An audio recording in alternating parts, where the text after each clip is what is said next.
Hello guys, this is River Kawalase. So today is it has flooded a lot. There were a lot of water, as you can see.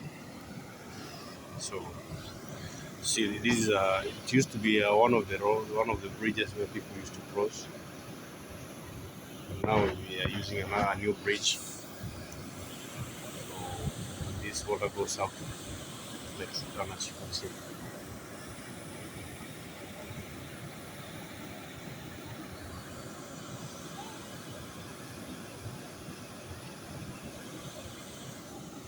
So this is River Kawalase.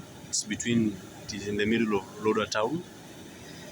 Over there is Lodo High School, as you can see.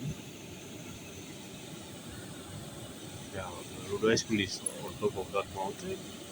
So that mountain there.